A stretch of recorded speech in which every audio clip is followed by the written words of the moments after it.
कहानी में ट्विस्ट आ गया है। ये एनडीए की सरकार है।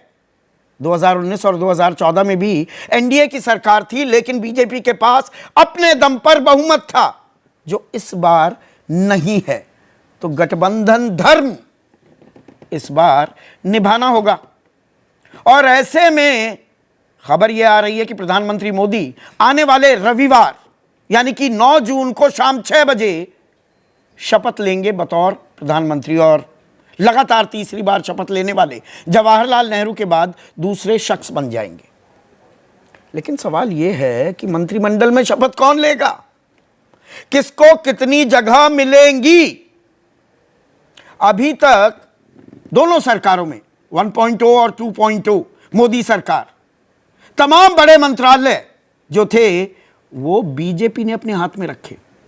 रस्म अदायगी होती थी, कोई राज्य मंत्री का पद दे दिया इक्का दुक्का घटकों को, पर 240 का आंकड़ा है बीजेपी का, 32 नीचे बहुमत के। ऐसे में सत्ता की चाबी आ गई है घटकों के हाथ में, और उसमें 2 सबसे अहम हैं, चंद्रबाबू नायडू यानी कि टीडीपी और नीतीश कुमार यानी कि जेडीयू। एन फैक्टर काम करेगा, 3 एन है यहां पर, नरेंद्र मोदी, नायडू और नीतीश। केमिस्ट्री बन पाएगी क्या, यह अपने आप में बड़ा सवाल है। और इसमें एक दिलचस्प घटनाक्रम हुआ आज 11 बजे बीजेपी के राष्ट्रीय अध्यक्ष जेपी नड्डा के घर एक बैठक शुरू हुई। उसमें बीजेपी के मुख्य रणनीतिकार, उनके चाणक्य कहे जाने वाले अमित शाह भी थे, मनसुख मांडविया भी थे, बीएल संतोष भी थे। और यह बैठक दर्शकों कितनी चली, घंटा 2 घंटा आप कहेंगे, 3 घंटा 4 घंटा, नहीं, 7.5 घंटे यह बैठक चली है। 7.5 घंटे। मुझे कम से कम याद नहीं आता पिछले 10 सालों में बीजेपी ने कोई 7.5 घंटे बैठक की हो। तो गठबंधन सरकार की राह में मंत्रालय के रोड़े आ गए हैं क्या? और जो प्रमुख सबसे अहम मंत्रालय होते हैं उसमें होते हैं 4 वो मंत्रालय जिनको हम सीसीएस में इंक्लूड करते हैं, कैबिनेट कमेटी ऑन सिक्योरिटी, सबसे ताकतवर कमेटी। और इसमें प्रधानमंत्री के अलावा गृह मंत्री, रक्षा मंत्री, वित्त मंत्री और विदेश मंत्री भी शामिल होते हैं। फिर एक और अहम कमेटी होती है कैबिनेट की, cabinet committee on economic affairs, और इसमें प्रधानमंत्री के अलावा गृह मंत्री, रक्षा मंत्री, रोड ट्रांसपोर्ट, परिवहन और रोड मंत्रालय, वित्त मंत्रालय, कृषि मंत्रालय, विदेश मंत्रालय, कॉमर्स एंड इंडस्ट्री और शिक्षा मंत्रालय, ये सारे बीजेपी के पास थे। अब टीडीपी कह रही है कम से कम एक, ये सूत्रों के हवाले से खबर है, कम से कम 1 केंद्रीय मंत्री और 2 राज्य मंत्री। और इसके साथ चस्पा है क्या मांग कि स्पीकर तो हमारा होना ही चाहिए। खबरें ये आ रही है बीजेपी इस बात से सहज नहीं है कि हम किसी और घटक को स्पीकर का पद दे दें, पर संसद पर कंट्रोल करना चाहते हैं चंद्रबाबू नायडू, और ये काम उन्होंने 1999 में भी किया था। दूसरी ओर जेडीयू की बात करें तो जेडीयू भी मंत्रालय चाह रहा है, वो कह रहा है हर 3 सांसदों पर 1 मंत्रालय। अब यहां पर खेल समझिए, बड़ा दिलचस्प हो रहा है। बिहार में 12 सीटें जेडीयू जीती, 4 मंत्रालय मांग रहे हैं। 2 मंत्रालय 5 सीट जीतने वाले चिराग पासवान मांग रहे हैं। जीतन राम मांझी अपने दम पर जो 1 सीट जीती वो कह रहे हैं भैया 1 केंद्रीय मंत्रिमंडल पद मुझे भी चाहिए। आंकड़ा हो जाता है 7 का। तो 12 सांसद जो बीजेपी के हैं बिहार से, उनमें से कितनों को मंत्री बनाया जाएगा? और एक राज्य में ही 30 सांसदों में से कितने मंत्री हो जाएंगे? 12-13 मंत्री बना देंगे। और ऐसा ही परिदृश्य अनफोल्ड कर रहा है महाराष्ट्र में। 17 सीटें जीती एनडीए ने वहां पर, 7 एकनाथ शिंदे और 1 अजित पवार गुट। वहां भी टूट के आसार हो रहे हैं, वहां एक और खेल भी चल रहा है समानांतर। तो प्रफुल्ल पटेल तो मंत्रिमंडल चाहेंगे, केंद्रीय मंत्री रहे यूपीए सरकार में। एकनाथ शिंदे भी कह रहे हैं 2 तो हमें भी चाहिए कम से कम मंत्री पद। महाराष्ट्र में चुनाव भी होने वाले हैं विधानसभा के। तो बीजेपी जिसने 9 सीटें जीती हैं उनके कितने रह जाएंगे? सिर्फ नितिन गडकरी। तो हम पीयूष गोयल को कैसे भूल जाएं? और वित्त मंत्री पद के लिए सबसे बड़े दावेदार क्या वो बनते दिखाई दे रहे हैं? अब इसमें उत्तर प्रदेश को भी जोड़ लीजिए। जयंत चौधरी, आरएलडी ने 2 सीटें जीती, वो तो 1 मंत्री पद मांगेंगे। अनुप्रिया पटेल इकलौती सीट जीती हैं, पर वो पहले मंत्री रह चुके हैं, तो उन्हें भी मंत्रालय चाहिएगा। पंजाब में हरसिमरत कौर लेकर भी आए, अभी एनडीए का हिस्सा नहीं है, 1-1 सीट से आंकड़ा बढ़ाना चाहेगा। एनडीए की 300 पार है, तो वो कहेंगी मंत्री मुझे भी बना दीजिए। अब ये विशुद्ध सौदेबाजी, लेनदारी और देनदारी का वक्त आ गया, इसीलिए 7.5 घंटे चली है। और इसमें बैठक की जो मैं बात बता रहा था आपको, और इसमें सीसीएस वाले, क्या गृह मंत्री, रक्षा मंत्री, वित्त मंत्री, विदेश मंत्री, ये सब बीजेपी के ही होंगे। और मान जाएंगे क्या घटक? खबरें तो ये आ रही हैं कि भाई कुछ घटक कह रहे हैं कि नहीं, गृह मंत्री के रूप में अमित शाह कबूल नहीं है। अब ये तो राजनीतिक धमाके वाली बात हो जाएगी, अप्रत्याशित हो जाएगा, ये कल्पना से परे हो जाएगा।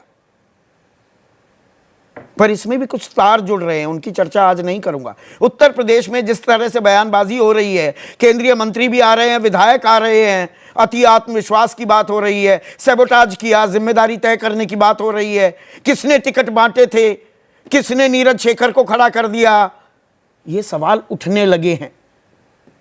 और ये अंतिम स्वरूप जो कैबिनेट का होने वाला है, उस पर क्या असर भी डालने वाला है? क्या घटक रेल मंत्रालय मिल जाए या कृषि मिल जाए, इससे काम चला लेंगे? शिक्षा मंत्रालय किसके पास जाएगा? सूचना और प्रसारण मंत्रालय, और इस पर बीजेपी अपनी पकड़, अपना कब्जा बनाए रखना चाहेगी। शिक्षा और सूचना और प्रसारण, ये देखने वाली बात होगी जब मंत्रिमंडल का गठन होता है। पर कुछ तीर और चले हैं, और तीर चलाने में पहल की है तीर जिनका चुनावी चिन्ह है जेडीयू ने, और तीर चला है अग्निवीर को लेकर। केसी त्यागी जो मुख्य प्रवक्ता हैं जेडीयू के, उन्होंने कहा कि अग्निवीर की समीक्षा होनी चाहिए। इससे बड़ा नुकसान हुआ है, युवा नाराज है, हताश है, गुस्से में है। ये 4 साल का रोजगार क्या होता है बिना पेंशन के?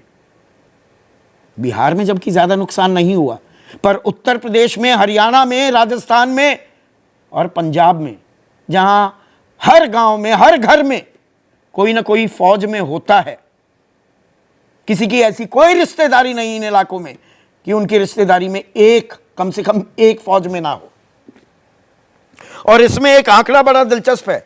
हरियाणा में बीजेपी का 2019 के मुकाबले देखें, जो वोट शेयर है वो 12% गिरा। हिमाचल में 4 सीट जीत गए, लेकिन 14% वोट बैंक गिरा। उत्तराखंड में भी 5% गिर गया। पंजाब अलग है, क्योंकि वहां पर अब बीजेपी सारी सीटें लड़ रही थी। 10% की गिरावट राजस्थान में और 9% की गिरावट उत्तर प्रदेश में। अब सरकार के पास यहां पर एक चोर दरवाजा है अपनी जान बचाने के लिए। वो ये कह सकती है हमने समीक्षा के लिए एक समिति बना रखी है, पर यह एक बड़ा यू टर्न हो जाएगा मोदी सरकार की तरफ से अगर अग्निवीर वापस लेनी पड़ी। ऐसे में जो ये एनडीए की सरकार है या मोदी सरकार की जब संभावनाएं प्रबल थी, एग्जिट पोल से पूरा एनडीए खेमाखास बीजेपी बम था, तो हमें आपको यह भी बताया गया भाई आने वाले 100 दिनों का तो ब्लूप्रिंट तैयार हो चुका, सरकार काम कर रही है। तो अब उस 100 दिन के ब्लूप्रिंट का क्या होगा? क्या घटक मान जाएंगे? और बात यहीं तक नहीं थमती है। चंद्रबाबू नायडू ने सीधे सीधे यूनिफॉर्म सिविल कोड का विरोध कर दिया है। यह सरकार के आने वाले 5 साल में एक एजेंडा था। नीतीश कुमार बीच का रास्ता ले रहे हैं कि बातचीत से हल निकले। वन नेशन वन इलेक्शन पर भी जो जोर बीजेपी दे रही है, कोई रुख को स्पष्ट करने को तैयार नहीं, ना ही नीतीश ना ही नायडू। मुस्लिम आरक्षण पर भी चुप्पी साधे बैठे हैं, बल्कि टीडीपी ने तो अपने मैनिफेस्टो में मुस्लिम आरक्षण को पिछड़े वर्ग में जारी रखने की पैरवी की थी। अब ये बड़े ट्रिकी इश्यूज होने वाले हैं। और फिर आ जाता है विशेष राज्य का दर्जा। आंध्र प्रदेश भी चाहता है और नीतीश कुमार तो हर बार ये कहते ही हैं, अड़ेंगे क्या। और आप में से जो लोग नहीं जानते, बहुत ही कम लोग जानते हैं, ये विशेष राज्य क्या होता है। केंद्र से जो आपको आर्थिक सहायता मिलती है, जो राजस्व देता है केंद्र राज्यों को, क्योंकि राज्यों में भी तो टैक्स लगते हैं, वो जाता केंद्र में, वो 60 से 75% होता है अमूमन सामान्य राज्यों के लिए। लेकिन विशेष राज्य का दर्जा जहां होता है, वहां 90% आर्थिक जो सहायता होती है, राजस्व होता है, वो राज्यों को दिया जाता है। 205 लाख करोड़ का हमारे ऊपर कर्ज है इस वक्त। 2 बड़े राज्य हैं, छोटे छोटे राज्यों को ही इसलिए विशेष राज्य का दर्जा मिलता है। और इसके अलावा कंसेशंस ऊपर से दी जाती हैं, एक्साइज में, कस्टम ड्यूटीज में, इनकम टैक्स में, कॉर्पोरेट टैक्स में। और फिर बारी आ जाती है जातिगत जनगणना की। चंद्रबाबू नायडू कह रहे हैं चाहिए, नीतीश कुमार ने तो कर ही दिया। तो ये जो तीर हैं, इनसे कैसे बचेगी बीजेपी? ये अपने आप में कुछ ऐसे सवाल हैं जिनका आने वाले दिनों में जवाब मिलेगा और अंदाजा तब यह भी लगेगा कि एनडीए की शक्लो सूरत क्या होगी और एजेंडा क्या होने वाला है। ऐसे में आज का सीधा सवाल बिना लार लपेट आपसे पूछ रहा हूं, गठबंधन सरकार की चाह में मंत्रालय के रोड़े हैं राह में, और पहला तीर अग्निवीर, सरकार चलाना टेढ़ी खीर। और इसे थोड़ा और टेढ़ा कर दिया। आज शाम 5:30 बजे के करीब राहुल गांधी ने एक प्रेस वार्ता की, प्रेस कॉन्फ्रेंस की, और उसमें शेयर बाजार में जो जबरदस्त गिरावट आई, बाजार भी तो बम बम था ना एग्जिट पोल के बाद। एग्जिट पोल तो शनिवार को आए थे, तब बाजार खुला नहीं था, लेकिन 3 तारीख को खुला, ऐतिहासिक स्तर पर पहुंच गया और फिर धड़ाम गिरा 4 तारीख को। राहुल गांधी की माने तो वो कह रहे हैं 30 लाख करोड़ आम आदमी के, आपके स्वाहा हो गए। और प्रधानमंत्री, गृह मंत्री सलाह देते फिर रहे थे 13 मई से ही कि स्टॉक मार्केट में पैसा लगाओ, शेयर बाजार में पैसा लगाओ, बम बम होने वाला है। और राहुल गांधी ने तो यहां तक कह दिया कि एग्जिट पोल, बड़े बड़े जो सटोरिये हैं, इंस्टीट्यूशंस हैं, उनकी मिली भगत से आम निवेशक, 5 करोड़ आम निवेशक हैं देश में, उनका पलीता लगा दिया गया, उनका नुकसान कर दिया गया।